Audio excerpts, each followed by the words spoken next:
substance found by a Southwest Arkansas man be part of a government test? Well, that's the question at the heart of a phenomenon called chemtrails, now getting widespread attention. Well, they say the government is dumping chemicals on us to control or manipulate the weather. And they say the unusual-looking jet trails in the sky are actually chemical-laden chemtrails. People say the government is up there in airplanes spraying all kinds of chemicals to change or manipulate the weather, leaving what you see there, and they call that a chemtrail. So when I look up there and I think are contrails, you're telling me are chemtrails? Yes, that a contrail would be dissipated by now. And it's interesting, Dale and Christina, this is of interest not just in this country, but European countries and frankly all over the world. A lot of folks interested in it. Well, Dave, you mentioned that climatologists and others who study the atmosphere believe that they'd be able to surely spot any kind of signs of an ominous plot. Our journey started in San Diego, California, where thousands of scientists, engineers, policymakers, and journalists gathered for the American Association for the Advancement of Science Conference. One of the topics was the artificial manipulation of the Earth's climate, also called geoengineering. During the meeting, scientists spoke about the plausibility of implementing geoengineering campaigns throughout the world under the guise of preventing global warming. One widely accepted theory was to block the sun by spraying something into the atmosphere. When they were asked about existing aerosol programs, they stated clearly that no such programs have ever been implemented. But strangely, these proposals sounded exactly like what people around the world are claiming is already happening. When I found out that the American Association for the Advancement of Science was going to be held down here and the main body of topics would be on geoengineering, I had to come. I had to be in on this. I had to hear what these top climate change scientists had to say. And that's the other question about chemtrails and whether geoengineering is being deployed right now without our knowledge. I don't have any personal insight into that, other than to say that I've worked in government at pretty high levels in the White House and at state government. I'm personally skeptical of that. But obviously you never know what you don't know. Chemtrails. On the internet, they are cited as proof of the government creating clouds to combat global warming. They claim the American government, with the secret approval of the national government, is covertly using jet aircraft to spray population centres with aluminium, with barium and with strontium so as to reduce people's immunity and reduce the global population. I'm always a little bit suspicious because the government doesn't seem that capable to do something on such a large scale. That is not rain, that is not snow. Believe it or not, military aircraft flying through the region is dropping chaff. Small bits of aluminum, sometimes it's made of plastic or even talicized paper products, but it's used as an anti-radar issue, and obviously they're up there practicing. Now, they won't confirm that, but I was in the Marine Corps for many years, and I'll tell you right now, that's what it is. What happens here, military jets, some come out of Key West Air Force Base, and they move off into the atmosphere, and they drop mylar strips. Some could be a little wider, some are small glass fibers that are coated in aluminum. And what the Air Force does is they take their military jets and they dump these out of the aircraft, they fall into the atmosphere, and some take as much to a day to fall down.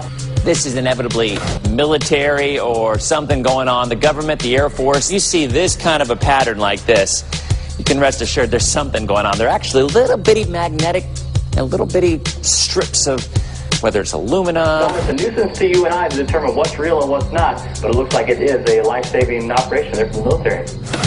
The apparent motive behind this conspiracy theory is one world government. Order, I cannot hear. Mr. Speaker, I want to assure the House that both my ministry and my colleague, the Minister of Health, who have received correspondence on this issue, that this conspiracy theory does not have an iota of truth, and that the trails observed from aircraft simply come from jet engines. Question number 9. Order.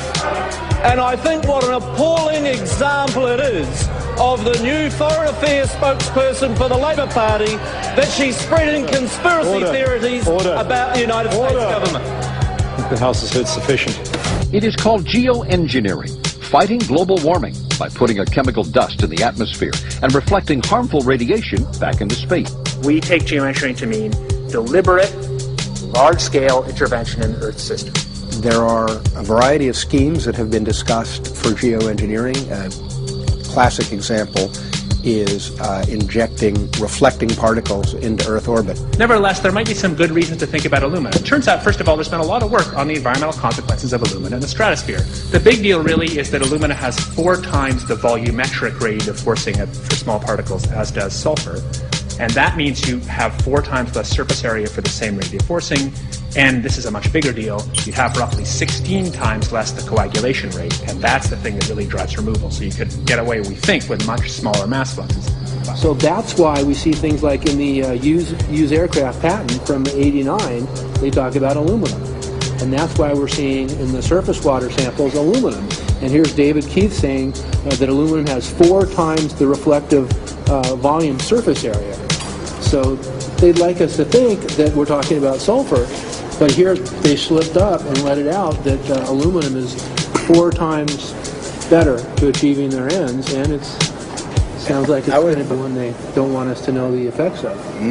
The little picture is from a nanofabrication study, which shows you can make very high quality, and do this in just a jet in a very simple way, make high quality alumina particles just by spraying aluminum vapor out, which oxidizes. So it's certainly in principle possible to do that, and there's a big literature that's already looked at that.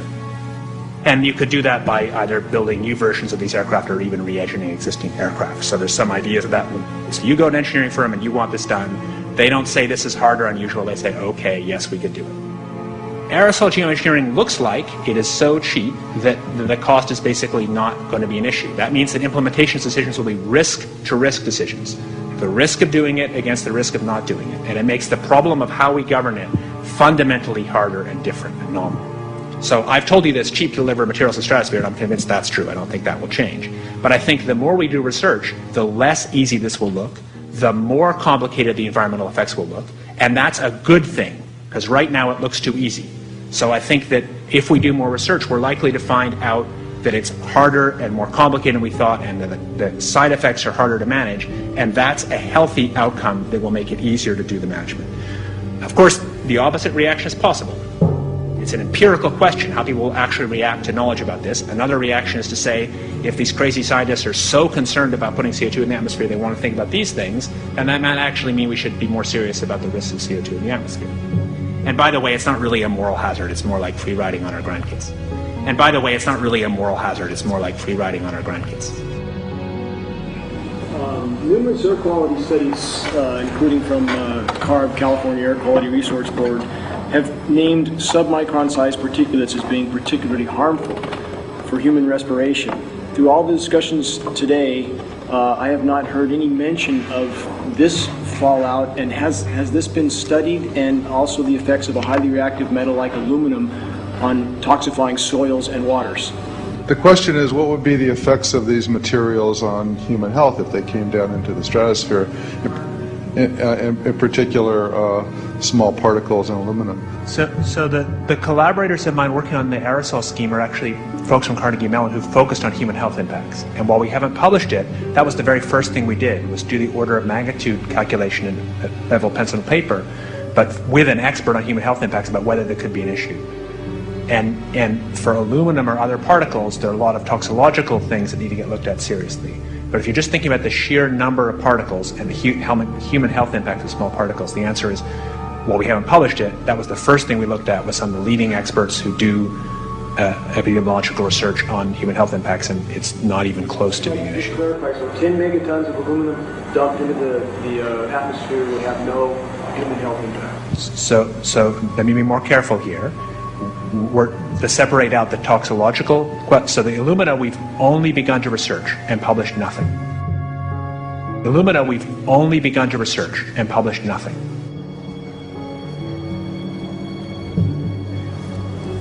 Dane looked at him and he said, so you're telling me that spraying 10 to 20 megatons of aluminum, as you said, would have no human health effects? He took a deep breath and he swallowed and he said, let me be more careful here.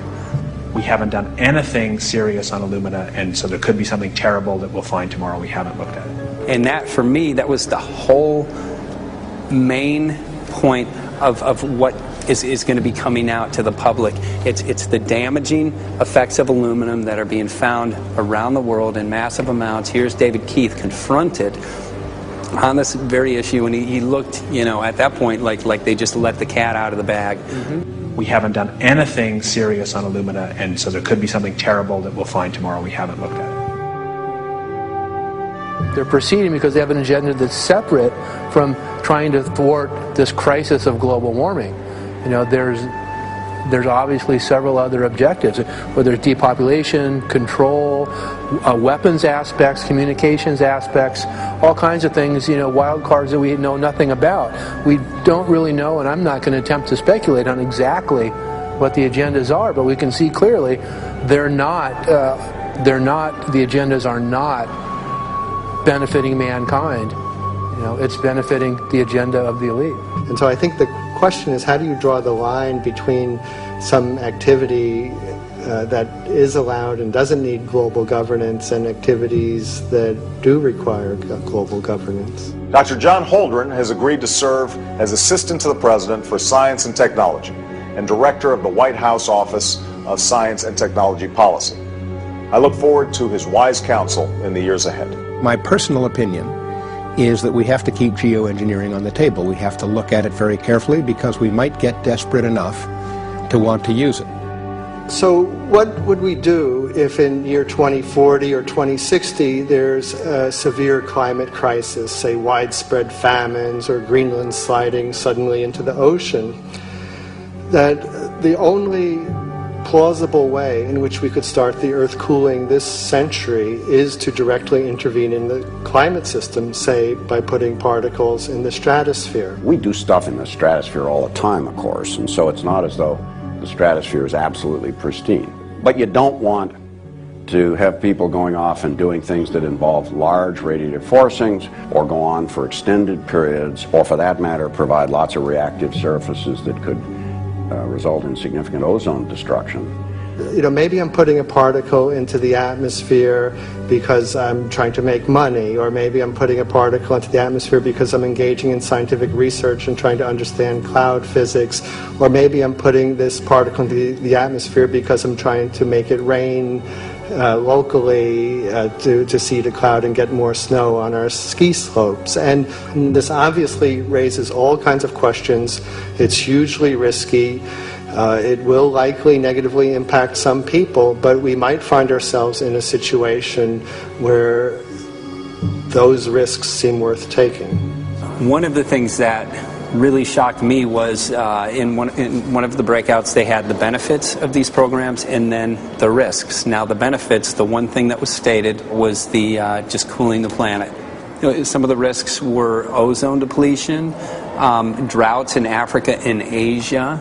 I got to tell you, I came away from this experience after listening to these scientists for 4 days of symposiums, really concerned because it's clear now that they are justifying, rationalizing, and looking to legitimize some really, really horrible impacts, further impacts on our environment.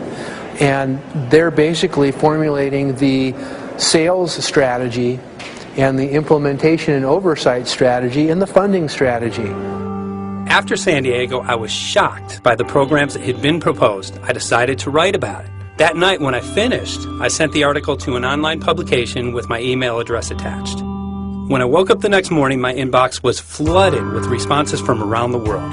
Why? Because I had just broken the story on aluminum in geoengineering models, which I had no clue at the time that very few people knew about. Now this metal, aluminum, is being found in massive quantities way above normal levels all over in rain, in soil, and in snow.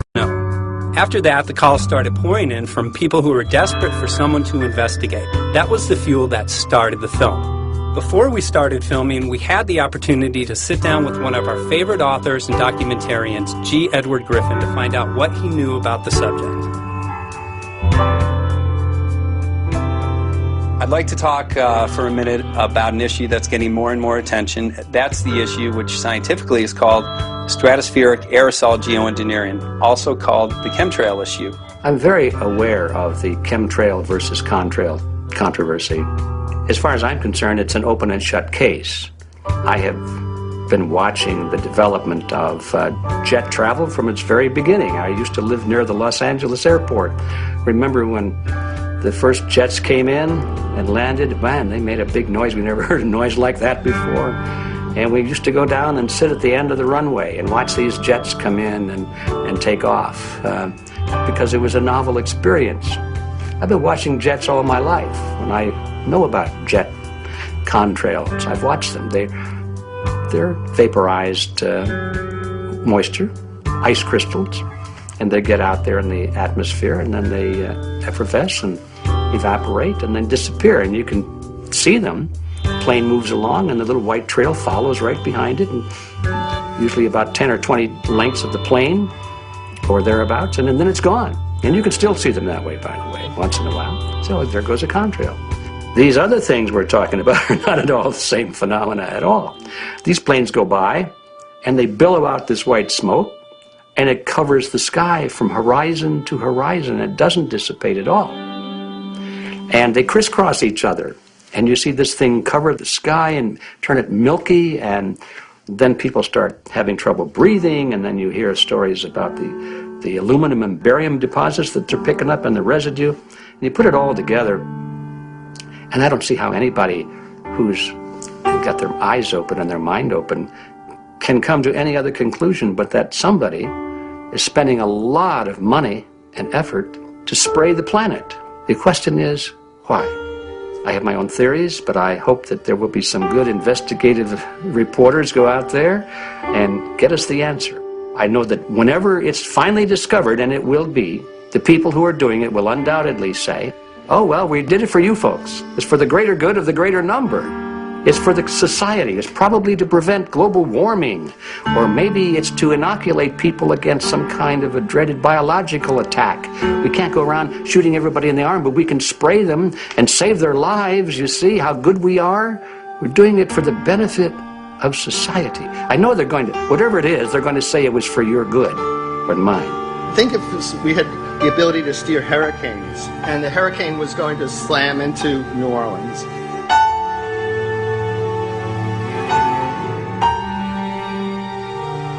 And let's say you could steer it so it would hit Mississippi instead, where for 100, that means I would be willing to more or less kill 18 Mississippians to save 1,800 New Orleanians. And if you do that knowingly, are you murdering those 100 people? And there's all kinds of equity issues there. Now, also, we might be wrong about our steering, and if we didn't do the research right, maybe our steering would intensify Katrina and even kill more people in New Orleans. And so this question of how do you develop the confidence to know that your intervention will reduce overall damage, and then how do you deal with the understanding that you might be damaging some people who wouldn't have been damaged before while saving people overall? The spraying appears to be mostly in NATO countries. I've seen it here in the United States, I've seen it in England, I've seen it in Scotland, I've seen it in Canada, and I've had reports from people who live in France. There's a grouping, there's a political grouping here of some sort. It's international in scope. It's not just an American phenomenon, it's international. And anybody that wants to investigate that, I think, has to take that fact into consideration. They're going to find a political grouping and a political motive here. But in my humble opinion, it's not in your good or mine at all. I don't know what it is, but we'll soon find out.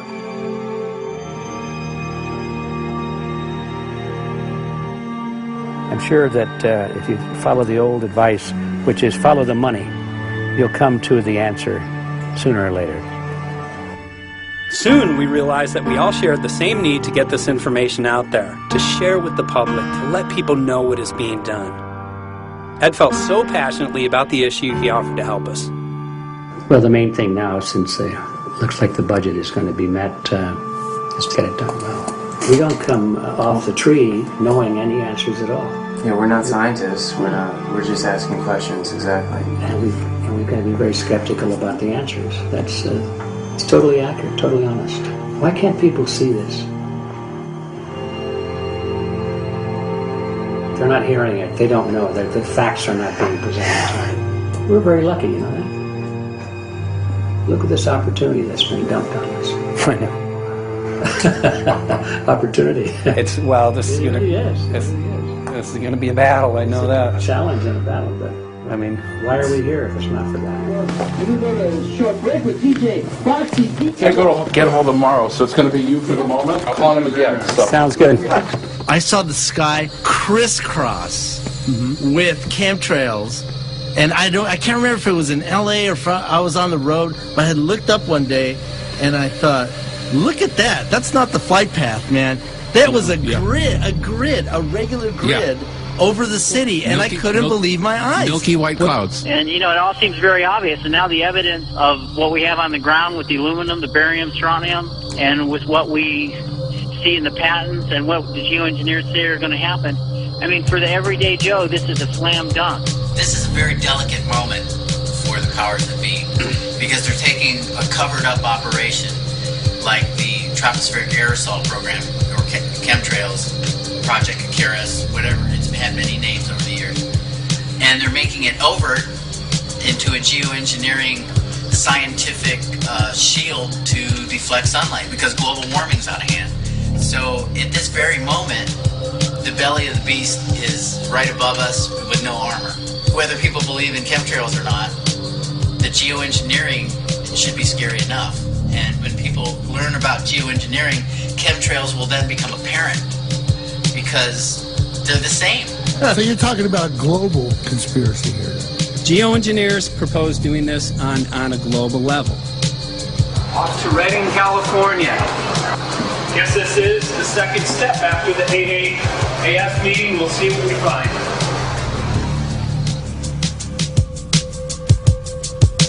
Right here in Northern California at Dana Wigginton's house. He owns over 2,000 acres overlooking Lake Shasta. He told me about some of the challenges that they're having up here. Let's go and talk to Dane. We'll see, you know, what's going on his property. We'll see what he's going through, and also what action he's taking based on the test results that he has.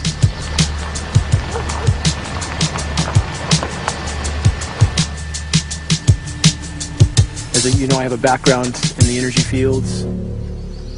I worked on the first solar plants in the continental U.S. in the early 80s. My home was on the cover of the world's largest renewable energy magazine, so this is my background. My goal has been to alert the public there is a mountain of toxic material falling on us, period. Before about 5 years ago, our skies were typically blue, and now you see it's covered with lines and haze. And virtually nothing you see on the horizon, nothing you see in the sky above us, is a natural cloud. I mean, it is virtually all the remnants of these aircraft lines that you see fanning out, spreading into clouds, artificial clouds. But the sky is a very dirty look to it. There's not the white cloud, blue sky that we had only a few years ago, but it looks like there's some sort of massive industrial activity or forest fires burning over there, and we see that typically every night. You see, even down to ground level, the clarity drops off significantly, and we don't see that except for the days when we have these long, lingering trails that spread and cover the whole sky. And on certain days, you can see these trails actually dropping vertically like a veil. We assume the particulates are descending, and we have the test to prove that we are being inundated with levels of aluminum and particulates that are literally tens of thousands of times what would already be considered high. So we're not talking about exposure to a slight percentage higher of these toxic materials. We're talking about quantities, for example, off the side of Mount Shasta. If you can pan back, that's a landmark in Northern California, considered to be a pristine water source. Aluminum or snow sample off the side of Mount Shasta tested 61,000 parts per billion. This is just ordinary snow water, and people are drinking this stuff when they're hiking on the mountain. And remember, government action is required at 1,000. This is 61 times over the government limit, and our hikers are drinking this poisonous water on Mount Shasta Mountain itself. Barium, 83. Strontium, 383. So this summer, the people climbing are drinking poison. Basically. I certainly wouldn't want to drink 61,000 micrograms per liter of aluminum. And again, we've already seen in 5 years soil pHs in this area that have escalated 10 to 12 times, and we can prove that conclusively. Well, this is not speculation. We can prove conclusively that these metals have been in the rain. We have duplicate samples. Bachelor of Science in Forestry, International School of Forestry at Missoula. Master's in Zoology, specialized in aquatics. And 35 years with the U.S. Forest Service as a wildlife biologist. And before that, several years with the USDA Soil Conservation Service as a soil conservationist. Also have run the botany programs, range and grazing programs. And I continue that today. Right now I do a lot of master gardener consultation work. When I started this garden back in about 2005 or so, the pH here was 5.5, 5.6. This is the old soil survey of the county. You can look at the page right here. This is my soil right here. It's a Dietz 125, 126 here at my house. And here, the soil reaction pH should be between 4.5 and 6.0. And over there in the pure mud, it's even a little darker. It's 6.8 right there. And what can this do to plant life and ecosystems? Well, you haul one of these things out and you start looking at the little things that are crawling around the soil. A lot of times they aren't there anymore. The little soil arthropods that you can barely see on a microscope, you can actually see movement with this. Little tiny macroscopic, look like little moving pieces of dust. Those start to go away. They're not gone entirely, but they start to go away. This is black oak acorns. You know, this is pieces of cedar wood. You know, come on, folks. This should be very acid, and I'm getting 10 times higher than expected. There's something really wrong here. Well, you can see all those reports, lots of them. Have over 20 reports here. Well, at least 20. I'd say it'd be closer to 30. All revealing dangerous amounts of aluminum and barium. You know, the science is there that something funny is happening. And the naysayers say, well, so what? Isn't neutral good? Well, no, neutral's not good. Neutral is not good. If your soil is supposed to be 5.6, it should stay 5.6 if you want the forest to be healthy. And if you want to grow a good garden, you have to keep your pH around 6.0, 6.5. I think that we just need to wake up and just look at what's happening, because we can't just ignore it, because it's going to get worse and worse if we just keep ignoring it and pushing it away like, oh, that's nothing. There was mason jars, and they were brand new, sterilized, and that's what we catch the rain in. And then there was a HEPA filter that we tested the air with. Okay, so you caught rain and then you basically filtered air. What did you find? Aluminum and barium.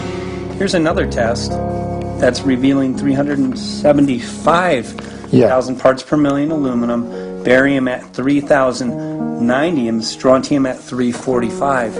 Yeah, that's from a lined pond. With EPDM fish-safe pond liner. There is no chemicals, manufacturing materials at all in that pond liner that's available to the aquatic life. It's designed for that purpose. The well that feeds this pond has been tested and retested. ND, no detectable aluminum, 0. The only other place this pond can receive water is rainfall. We are located on a filtered, forested hilltop, miles and miles and miles away from any industry, highway, and so forth. After several heavy spray days, there was a film that we received formed on the surface of the water, and we tested that crust, and it was aluminum and barium. That after a year and a half's accumulation had 375,000 parts per billion of aluminum in it. It's literally toxic. We can say conclusively that what we see in the sky matches expressly what's outlined in numerous patents, and the materials on the ground match those patents. This material was not there 5 years ago. It is a recent phenomenon in the quantities it's in. It has escalated in some cases 50,000%. in 5 years, in the case of aluminum. From our original baseline reading of 7 parts per billion, which was already high, it has escalated up to 50,000% in 5 years. So we've seen profound changes in that time. Dr. Leonard Time, PhD in chemistry, I cross-checked with him, and he says the oxides of aluminum, barium, and strontium will drive your pH into the coastal, from an acid soil like this up into the neutral. There's no question about it. And that's exactly what you see happening. Wow. I have a doctorate in inorganic chemistry from Oregon State University, in which I was working with different metals and oxidation states, and then did a postdoctorate work at Brandeis, where I was working stabilizing off oxidation states of different metals. The goal is to sort of figure out how everything fits in the dynamic equilibrium of life. I was working with Francis up in Mount Shasta, and he showed me some rainwater analyses that had to do with levels of aluminum, strontium, and barium in the atmosphere. So I feel the major toxin in these chemtrails is the aluminum. And from the levels we were looking in at Mount Shasta, this is totally, totally unacceptable. When you get to metals and biological systems, you're no longer talking about the bulk aluminum that people think about when they're drinking from soda pop cans and that. So once it gets to the aluminum oxide stage, it just forms a plaque within your arteries and shuts down life. When you take elements that normally aren't out in the environment and you start putting them in the environment, it raises some serious red flags. Aluminum is a very specific, nasty in biological systems. It takes that site and it never lets go, and it shuts down the site, and that's it. And so as you accumulate aluminum over time, it causes major neurological damage because it ends up as aluminum oxide that's essentially stuck in place and can't be flushed out by normal systems. At the core of everyone's condition, there's always some level of toxins. And aluminum is known to have cancer-causing effects. The half-life is decades. I think that we should be working on taking more of these toxins out of our environment instead of adding more toxins in. It's very concerning that if we add more toxins to our environment, that will be increasing the rates and risks of cancers. Even one patient is not worth it. So sad that they would consider putting aluminum in our environment to affect something when they could be causing so much more damage.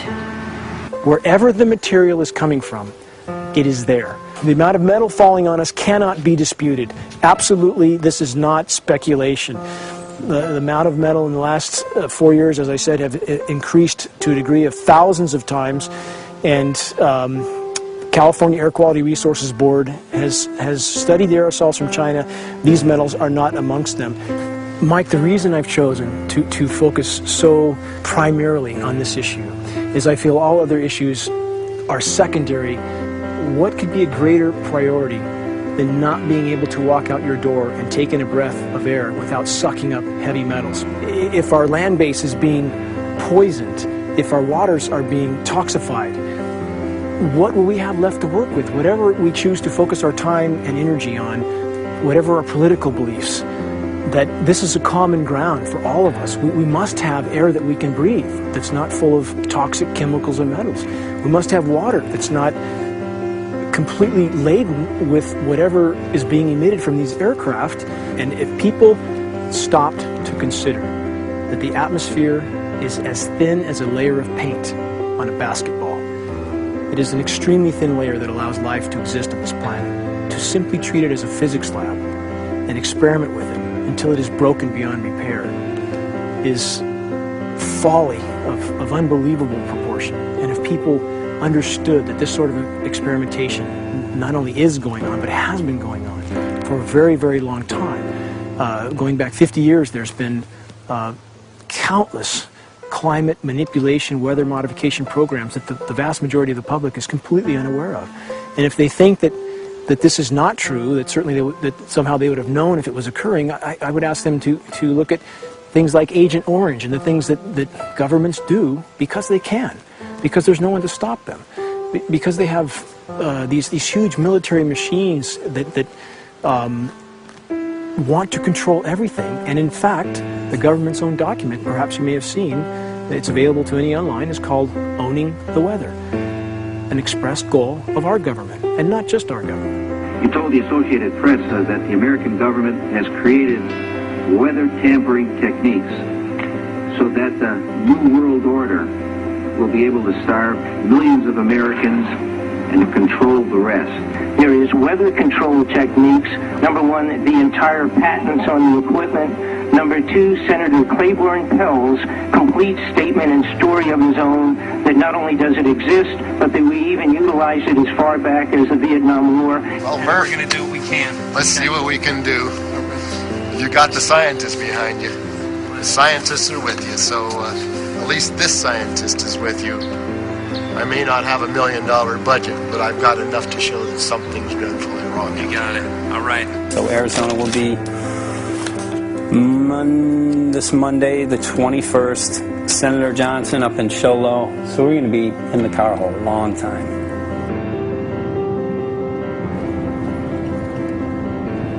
Well, it is such a pleasure. This is such an excellent place back here, I'm telling you, Michael. But you know what? We love it. It's so private and it's so quiet and peaceful. And please come in. My name is Karen Johnson. I served in the Arizona State Legislature for 12 years. I was in the House for 8 of those years and in the Senate for 4 of those years. When you see a plane fly overhead, there's a trail that leaves the end of that plane, and it goes from one horizon all the way to the other as the plane flies across, and it begins to filter out and cover more and more of the sky in kind of ripples. It widens out and fills the whole sky. I mean, how could anybody think that that was the case? And then to live and to be underneath that and know that whatever is in that is falling down upon you and upon your animals and upon the earth. And I mean, it's frightening to me. And if people don't start really waking up and facing the fact that we've got people that are doing terrible things to us, and we had better wake up and fight back now. I mean, I'm the mom of 11 kids. I've got 35 grandkids. I mean, I've got a stake in this. I care about what is going to be left for my children. I care about it, and I'm extremely worried about what is going to be left to them.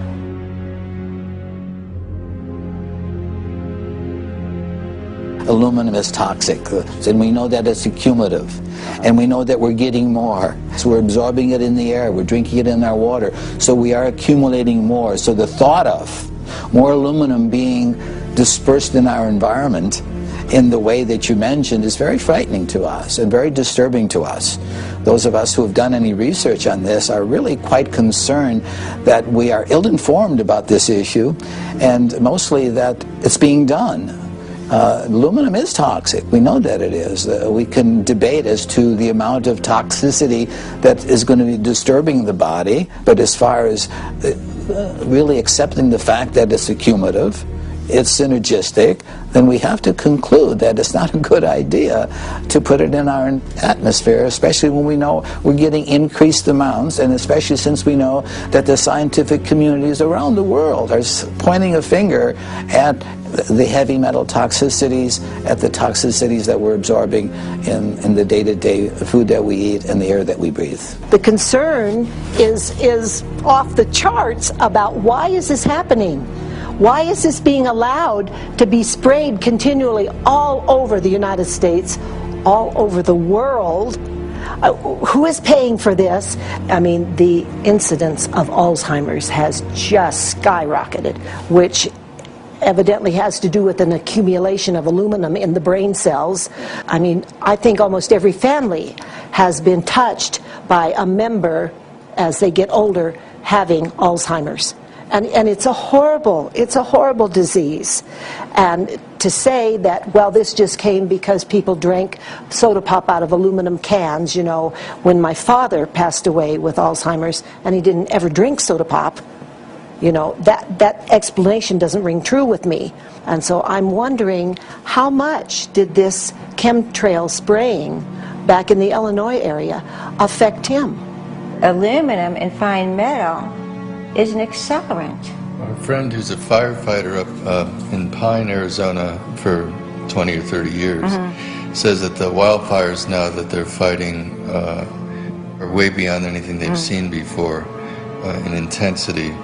And when you look at the air samples and you see the fine particles of aluminum, which is very flammable, and magnesium settling on the trees, this is causing unprecedented savage wildfire. But if you look at this, you can see these are parts per million. They sent this to me, and I just found this to be extremely interesting, because we should have like 2 parts per million of aluminum in our air. And this is saying that there's 39,000 parts of aluminum. That's astronomical. Barium is high. I mean, these are way off the charts of what people should be breathing or what's coming down on them. And, you know, if people wonder why their health is deteriorating, why they're having to go to emergency rooms, why they can't breathe, you know, why they're getting Alzheimer's, this has been planned. We have elites, I don't know what you want to call them, one worlders, Illuminati, I don't know, whatever you want to call them. But with these people that don't care about the average person. They only care about themselves, their greed, their power, and if they eliminate, you know, 2/3, 3/4 of us from the planet, so much for the better for them, because then they don't have so many people to have to herd around and worry about. So this is a lot what this is about, and this is very, very alarming and scary. I mean, where is this stuff coming from, and why? Why is this kind of stuff being put out there?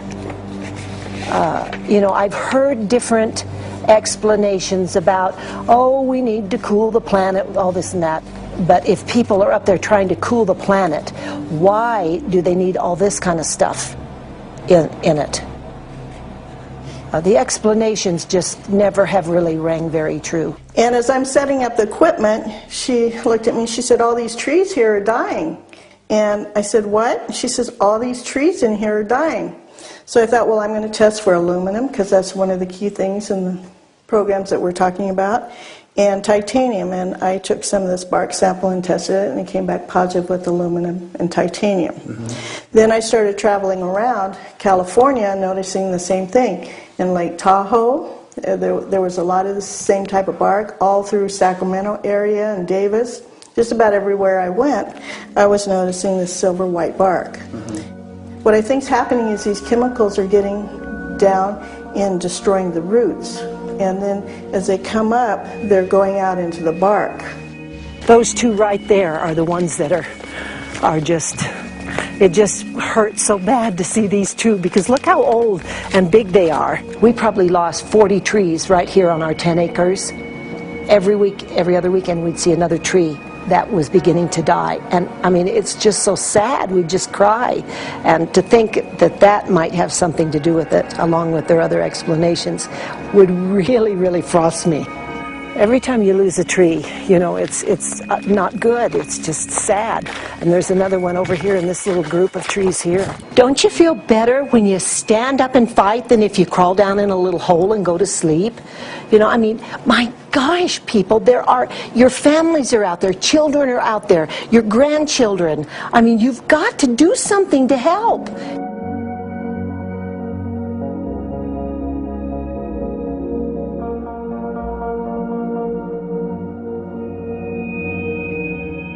My greatest hope is to get people to question, and hey, if they don't wake up while we're there, I'm hoping to plant some seeds. We're going to the most beautiful place on the planet, Hawaii, to see what's going on, collect some data.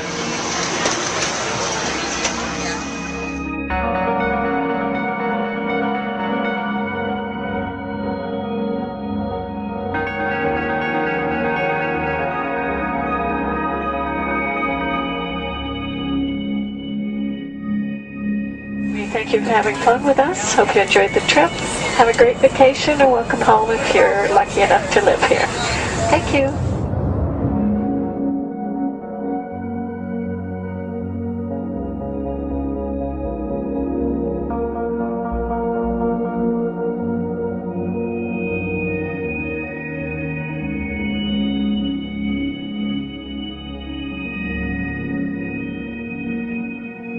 The whole valley's off the grid, so it's either solar, wind, or generators.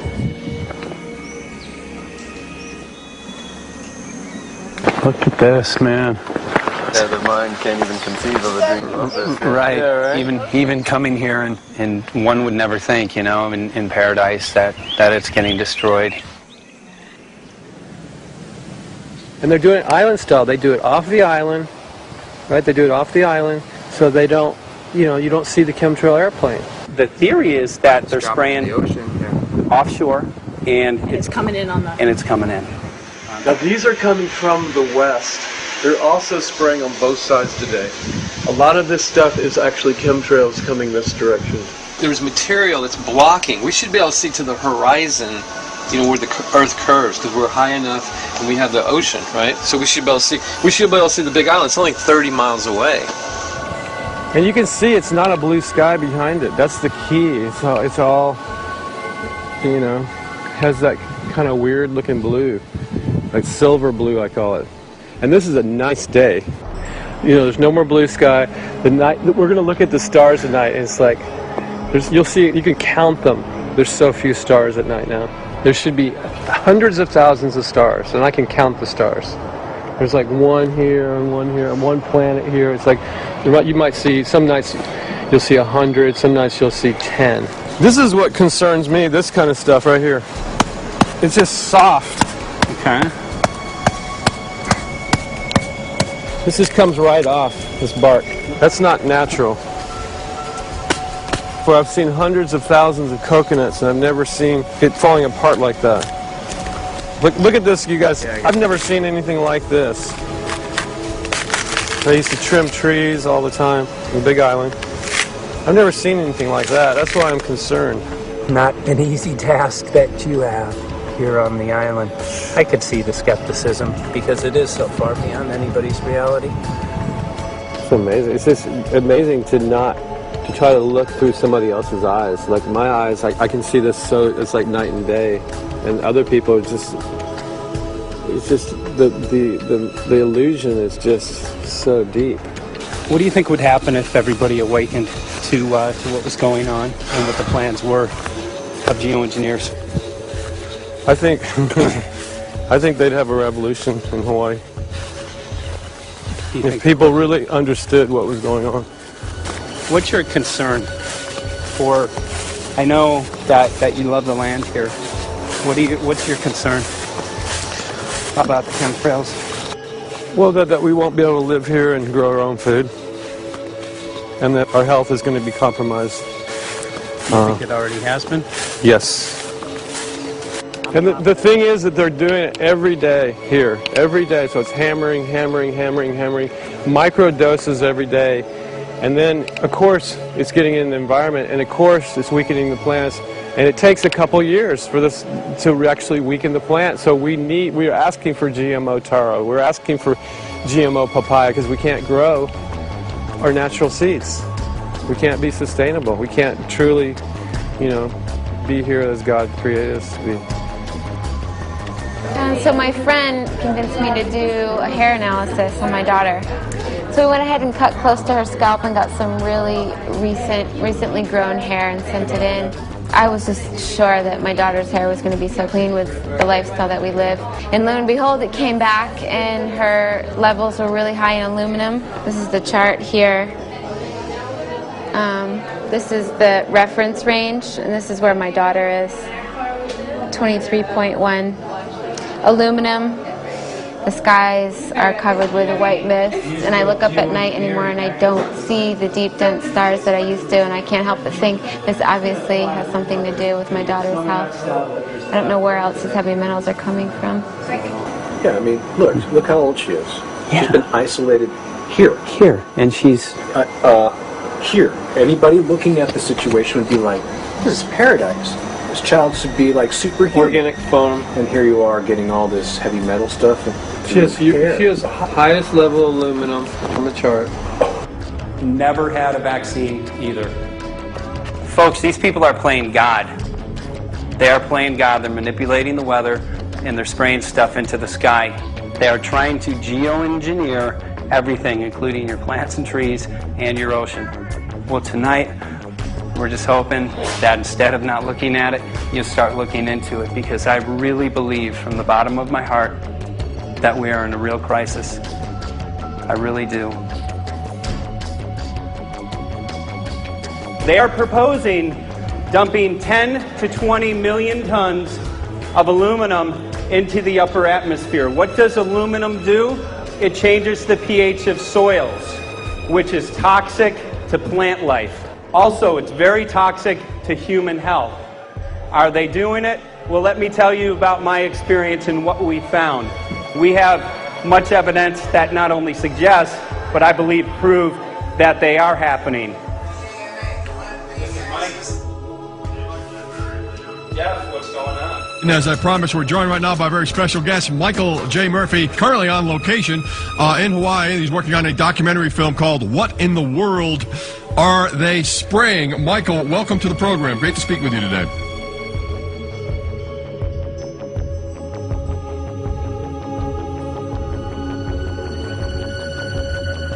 I had a friend who recently, he's always looking at things from a different perspective. He's a bit of a conspiracy theorist, you know. And he says that whenever the president comes to LA, there's no spraying that week. Could you have a better place for an interview? I mean, look. Well, this is being done over our farms and over our things. So basically, they want to eliminate our ability to eat organic food, have clean water. So in some ways, it sounds to me like, and you know, again, it's just a projection, but it sounds to me like this is control. How do we control the masses? Yeah. How can aluminum be good for you in any? And what was the second chemical you mentioned? It's barium. Barium aluminum. Obviously, those are toxic to everything. To human health. To human health, to farms, to animals, to everything. 61,000 parts per billion.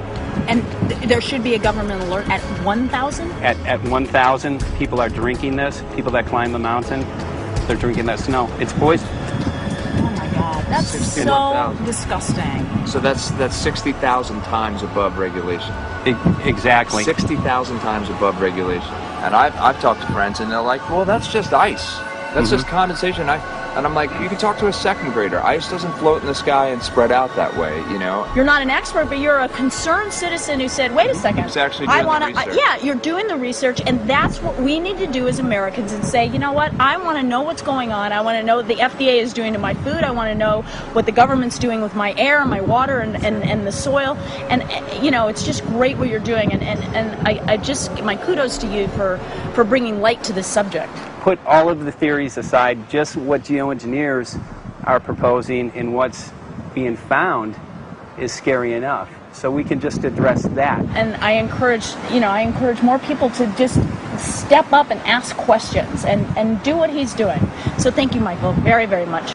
Aerosol spraying aluminum affects everywhere, and we have a beautiful tropical climate which I believe might be in jeopardy. So we wanted to not only come and bring the message of what people were finding around the world, but encourage people to test for the aluminum, strontium, barium.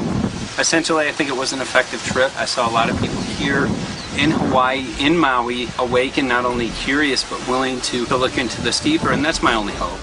This is one of the boldest moves, I think, from Ed Griffin yet. This is the taboo topic that nobody's supposed to talk about, and that is aerosol spraying. Now, we've got tons of documented proof of errant aerosol spraying. It just blows my mind that the whole essence of humanity has always been to look up into the sky and ask why. Though there are no limitations, there's endless space, an endless universe. Now, in the 21st century, we're not allowed to do that. Anyone who looks up and sees the giant grids and the X's in the sky that weren't part of our existence until just a decade or two ago is somehow called a kook. And the people that are the best and biggest proponents for the revolution and for liberty, they don't want you to talk about it because you could discredit them. It seems to be an industry that's being built up to milk the taxpayers by undergoing some kind of a giant global spraying program to make all kinds of money on the project, and they don't seem to care really what effect it has. They're not trying to experiment to see if humans can survive it or anything like that. They just want to get this stuff up.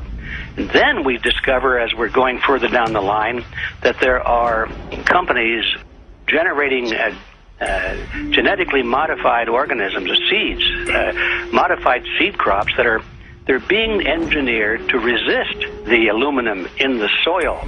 And a lot of crops won't grow in that, and so now, after they've messed up the soil, all the farmers were going to have to go back and buy seeds that have been genetically engineered to resist the aluminum that have been put into the soil, and all of a sudden, mankind is completely dependent upon these companies like Monsanto and other giant agricultural firms.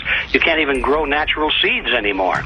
And we're looking at that. It's a shocking thing. I hope we don't find that that's true, but all the arrows right now are pointing in that direction.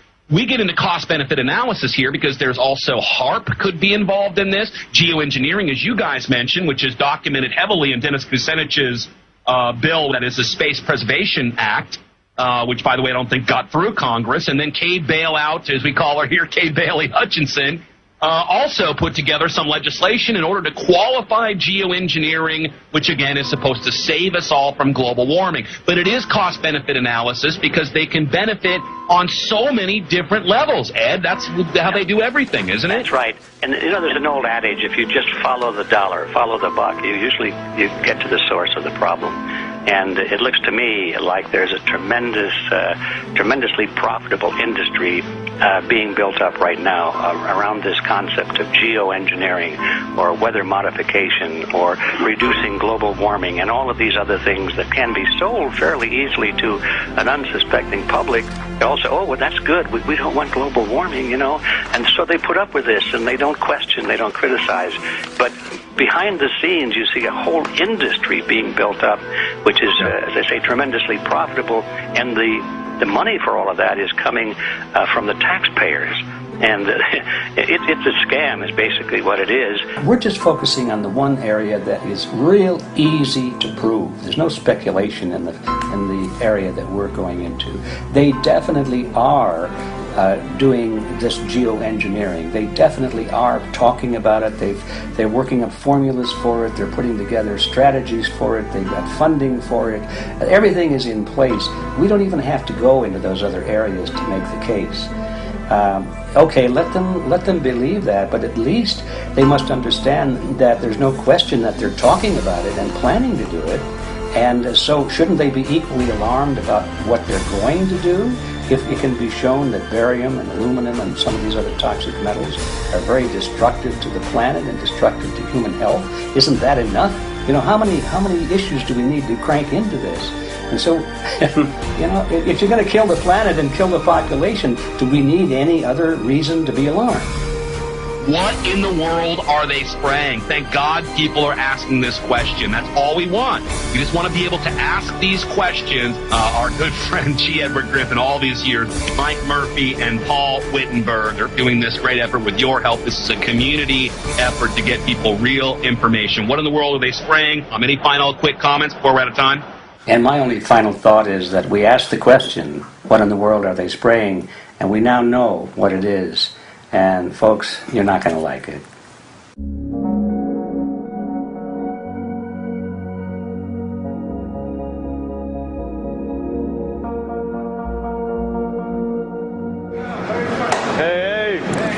I'm Peter Vreken. I'm from Belgium. I'm 54 years old. I can't believe it myself. I'm a very happy and grateful person. We are doing the job the police, the Justice Department or the Environmental Department should have been doing. And it's really essential that it's going to be a grassroots revolution. I think so. quote it on a side because we are not fighting against, but for. Yes, we're fighting for. I was in the council for about 25 years and also a period as the mayor. So from that moment on, 10 years ago, everything started to change. I started to get a picture of what is really going on. And it became crystal clear to me that we, humankind, have been manipulated and dominated and exploited for centuries. So, and this chemtrail phenomenon made me angry because I was so helpless. You can decide what food you're going to eat, what you're going to smoke, what water you're going to drink, what kind of life you're going to lead, but not with this phenomenon. Then you are just a victim. It's only a game. And there have to be good guys, and there have to be bad guys. And luckily, we are in the position to be able to play the role of the good guy who has the chance and the opportunity to overcome. 3 days that we shared with them, my heart just dropped because it was such a beautiful way to live and such a peaceful way to live. I left thinking, what's this going to be like in 10 years? Is everything going to be killed off on their property? And if it is, how are they going to get their food source? Are they going to have to take a class, you know, and get certified by company XYZ? And what are the requirements for that? And that really is the end of freedom. I'm concerned about that. I definitely, I really am. Yeah. I learned to say everything is now as it has to be now. And everything is going to be okay. It's going to be all right. It's going to be okay. Yeah. Yes. I have this deep feeling that in the end we will prevail because we have the right on our side. The cosmos is helping us, and I have this strong feeling that we are being supported by entities and by forces we can't even imagine.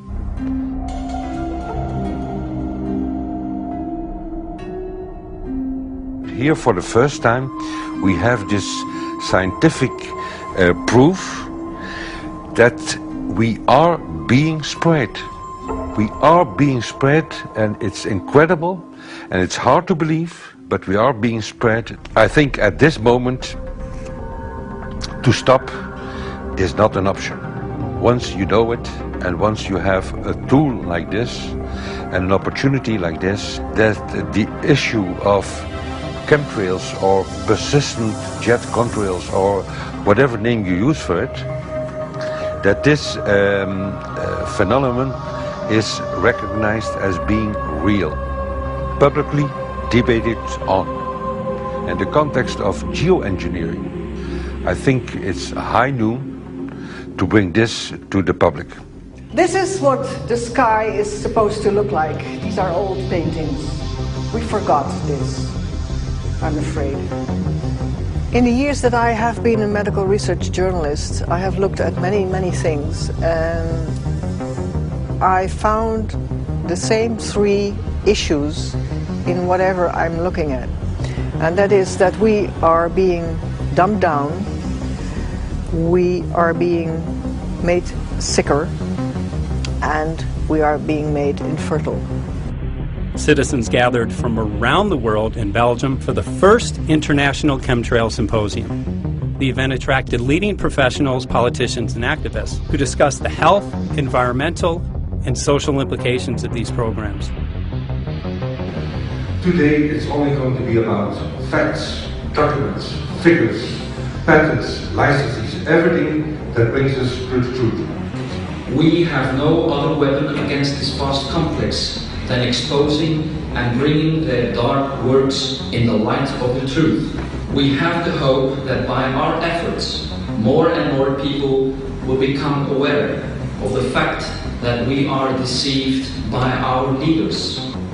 So today, we, as a family, join forces with the people who publicly made known to the world that chemtrails are not a conspiracy theory, but a conspiracy fact. From the Technische Universiteit Delft in the Netherlands. Ladies and gentlemen, please welcome Koen Vermeeren.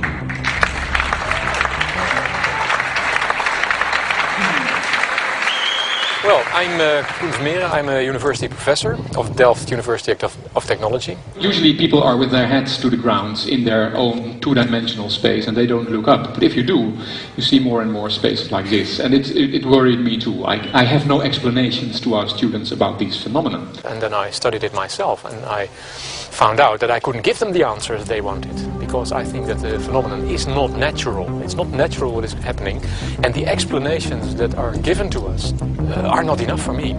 If you look at them from a scientific point of view, the first thing a scientist does is trying to explain something. Because I'm smart and my students are not as smart yet, so I have to give them answers to questions. But if you ask most scientists honestly, they cannot answer all your questions. If people are using climate control over our heads, I want to know about it. I want to know the consequences, I want to know the health impacts, I want to know everything. I need, as a teacher in my university, to give answers to my students. And they have good questions. And I don't have the answers. And I want to know. Excellent. And we should discuss this. Ladies and gentlemen, for here you in the auditorium and for all over the world, Michael Murphy.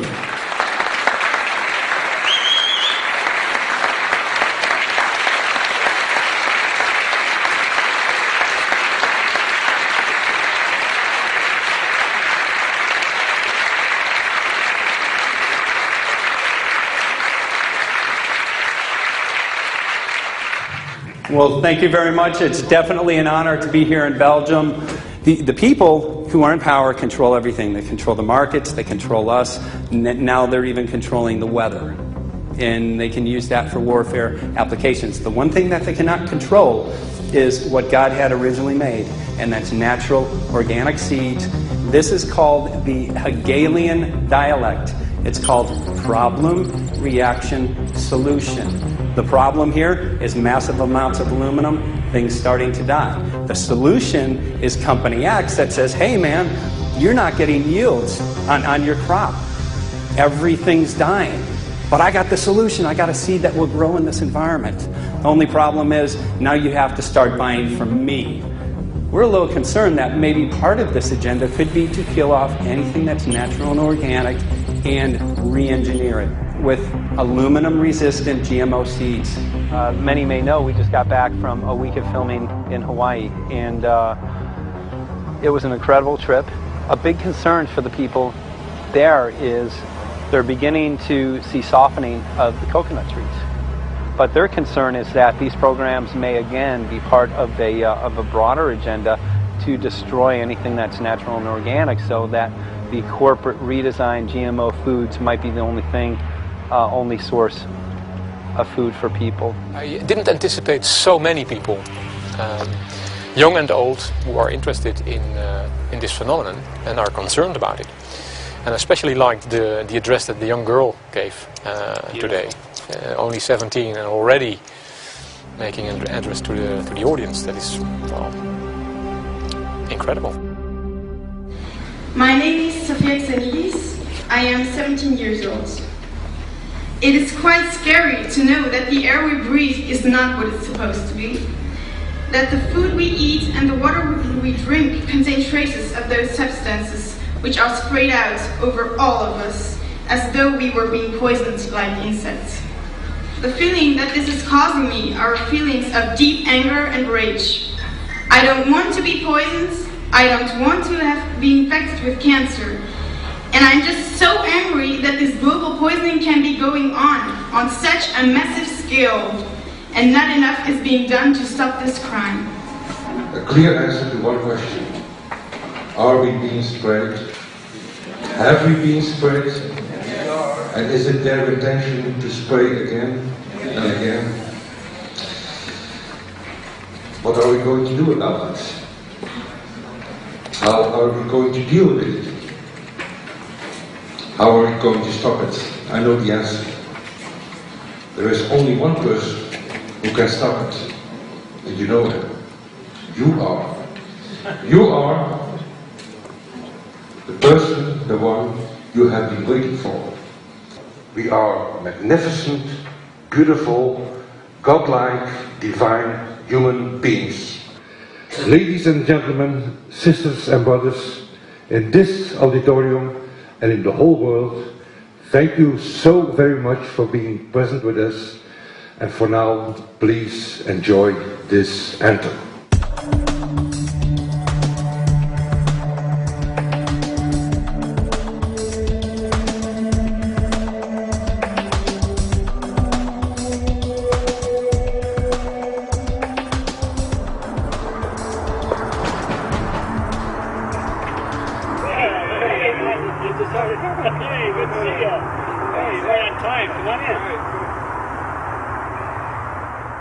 So, anyway, I'm glad that the weather's been good for you fellas so far.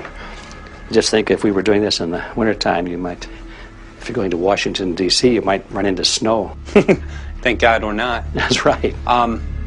You know, it's interesting because of the different weather modification programs. There's something like, I think, right around 32 in the continental U.S. alone going on. So the theory is that geoengineering is in part weather modification. You know, Mike, that's a very good point.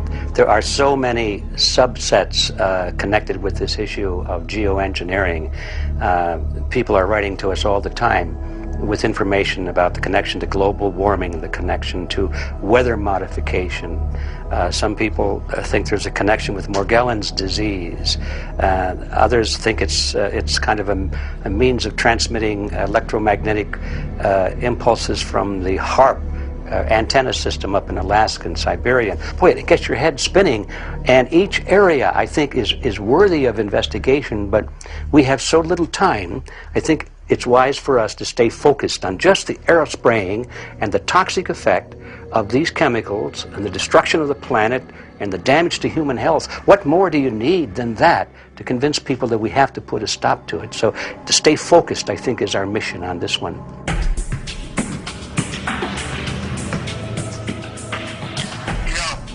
Jeremy, we had an idea. We know that you know the political system real well.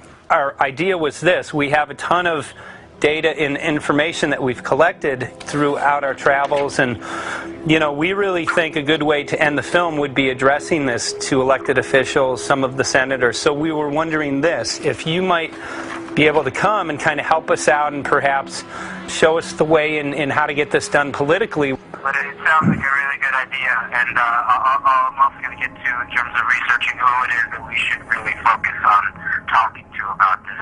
At the very least, if we could make it impossible for them to claim that they don't know at this point, we can strip away their plausible deniability that they haven't heard of the data that points to geoengineering stratospheric aerosol operation already going on. At the very least, it should be very interesting to go to District of Criminality and put some people on alert. Yeah, you have a lot of enemies in Washington. That's where all the power comes together and the money, you know. So there are people there, I'm sure, that just don't want us to do this job. But I'm glad you're going, and you'll find out.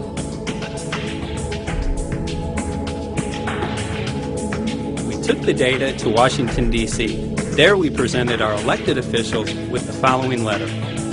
According to the 5th article of the Bill of Rights amending the Constitution for the United States of America, no person shall be deprived of life, liberty, or property without due process of law.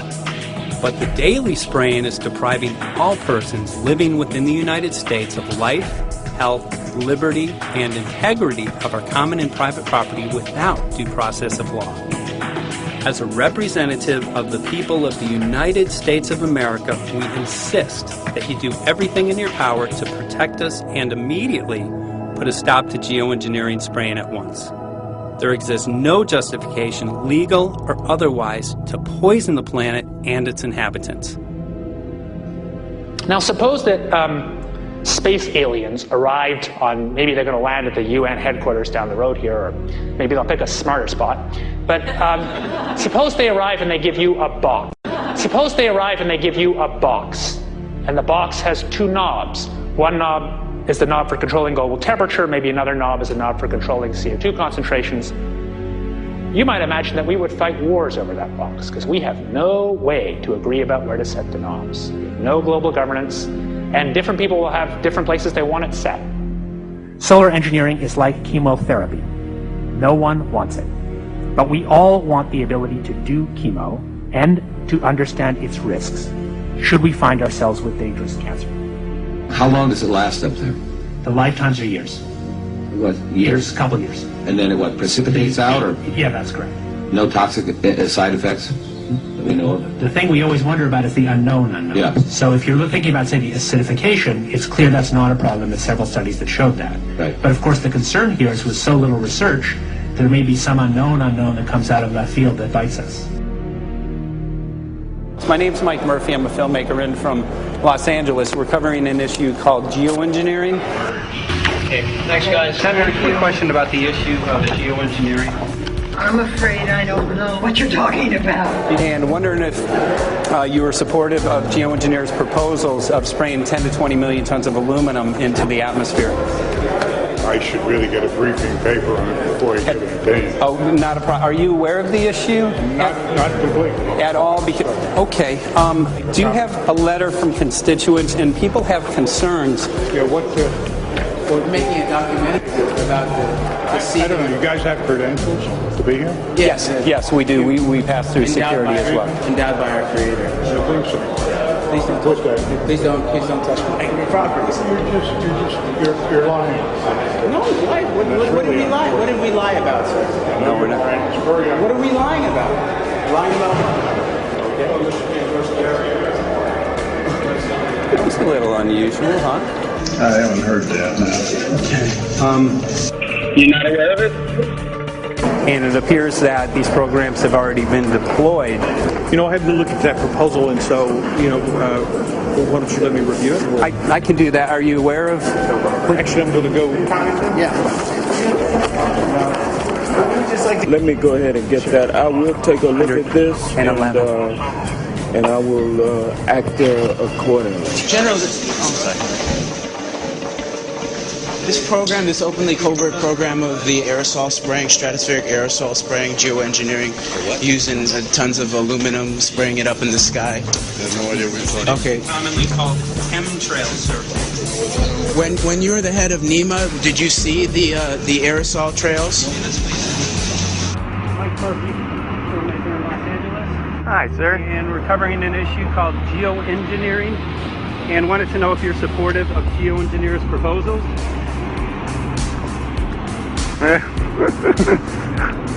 Congressman? Hey, Congressman. I'm wondering if you're supportive of geoengineers' proposals, which is dumping 10 to 20 million tons of aluminum into the atmosphere. Pardon? Okay. You make an appointment to my office. I'm not supportive. I haven't looked at it close, so I don't.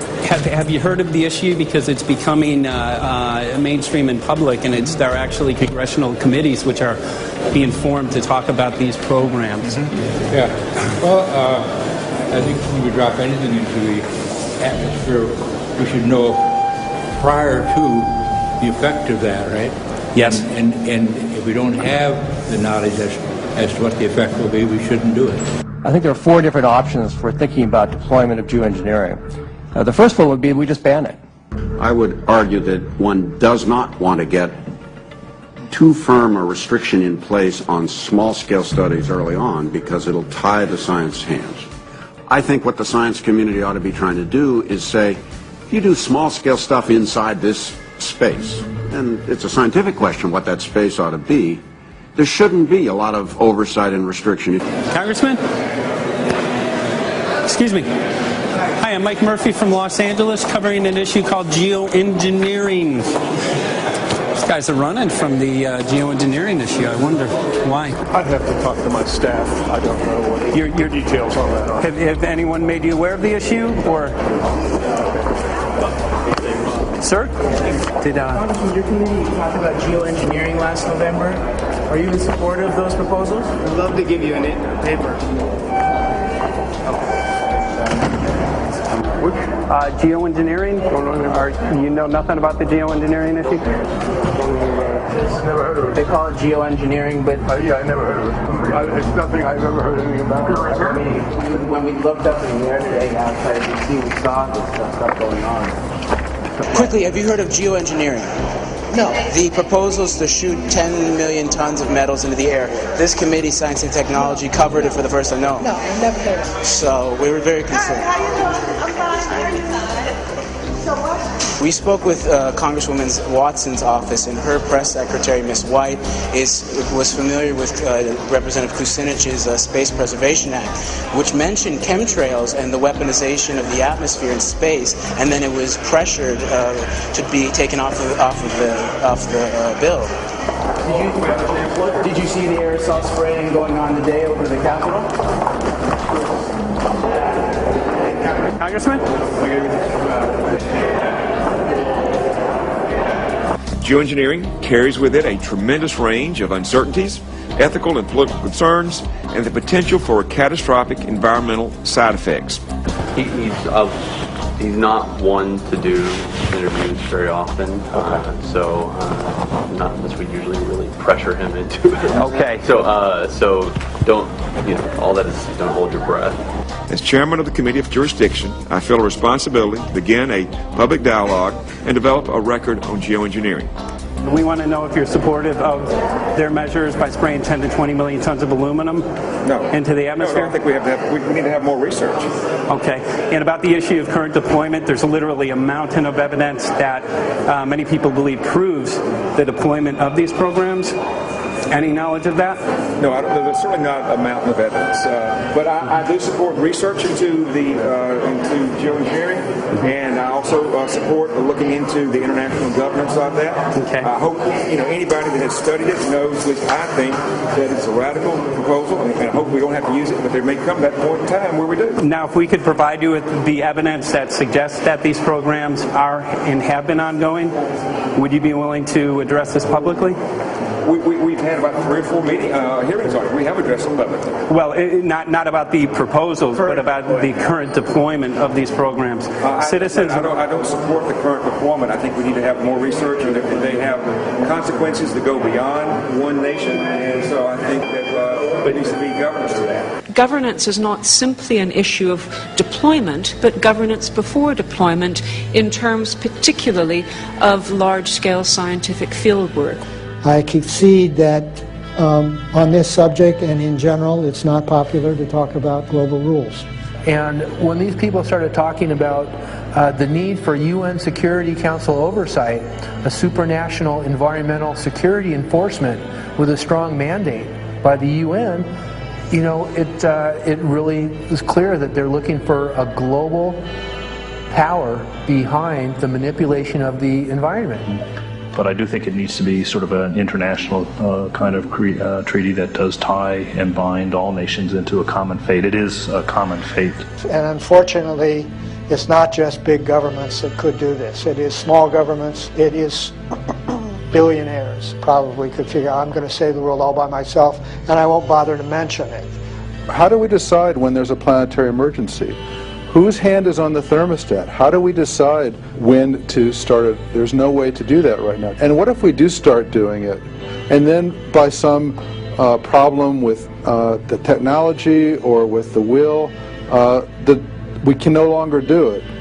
In a year or two, the aerosols will come out of the atmosphere and temperatures will shoot up at a rate much faster than it's going up now. And it's that rate of change that's hard for us to adapt to. So once we start it, we'll be sort of locked into doing it for a long, long time.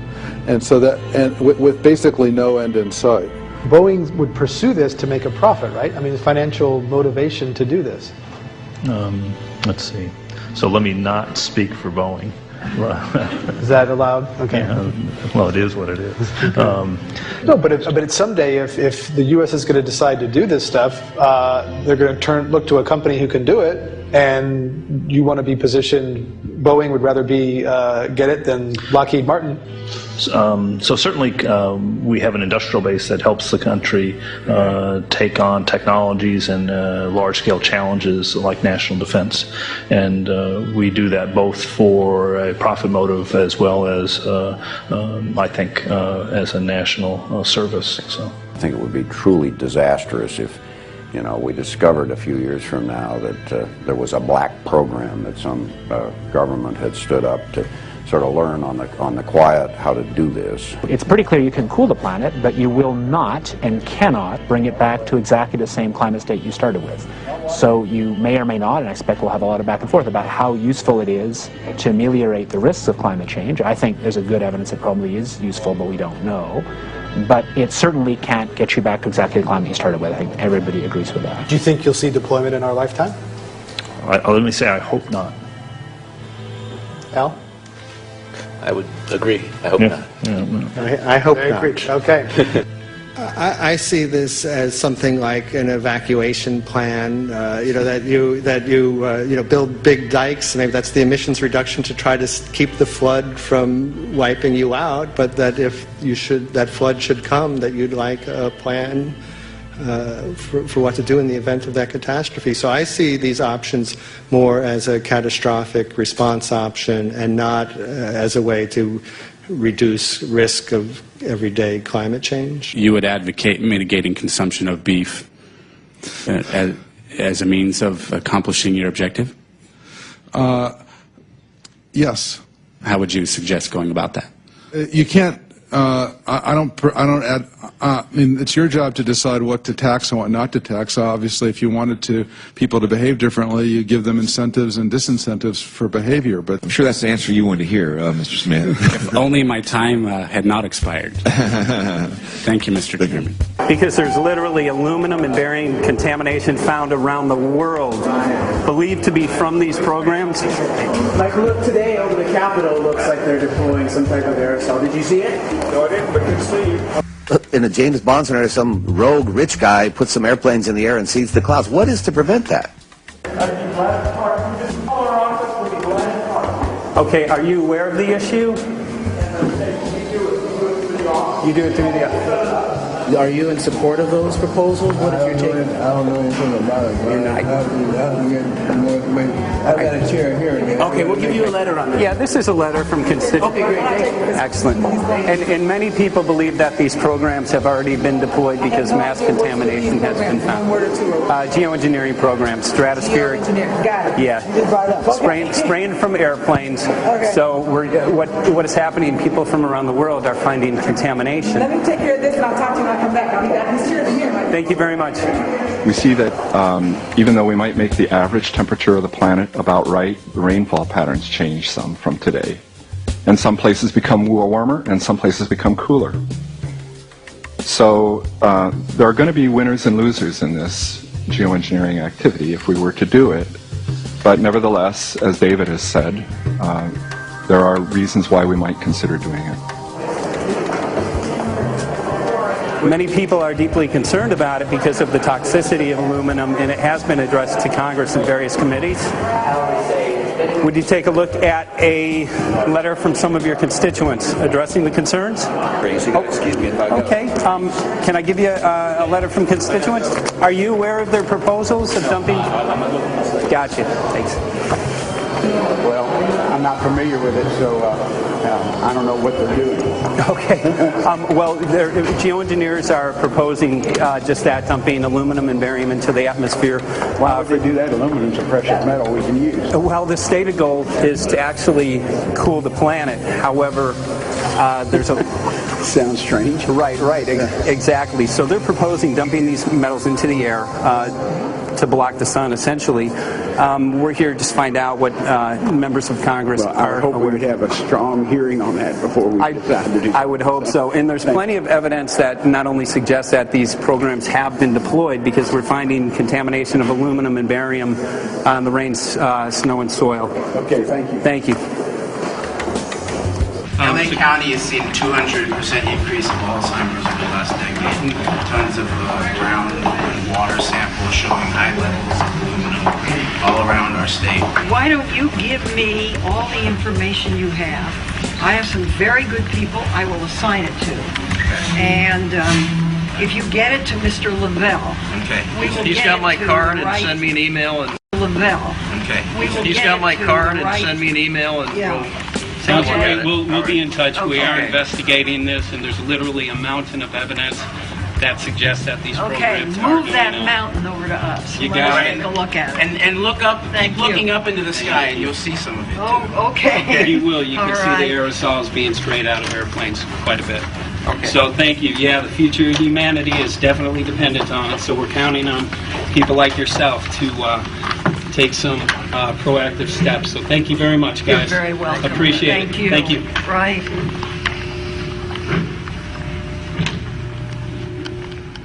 A lot of Congress was running down the hallways to avoid answering any questions, looking for doors in the hallways.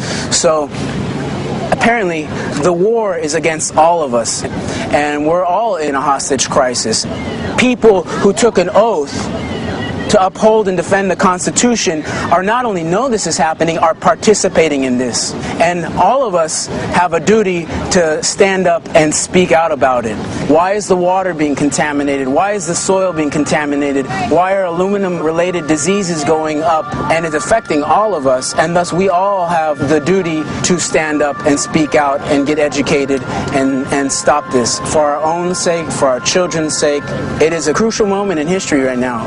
As human beings, we need to decide whether to live on our knees while being sprayed and poisoned every day, while being under a continual threat, or whether we are going to stand up and live as free human beings and seek truth, justice, peace, and freedom for all of God's children.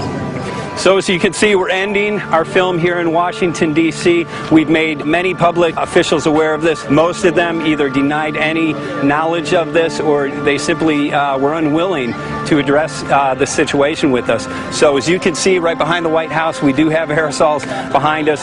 The spraying has continued. What is the solution? Is the solution here in Washington, D.C.?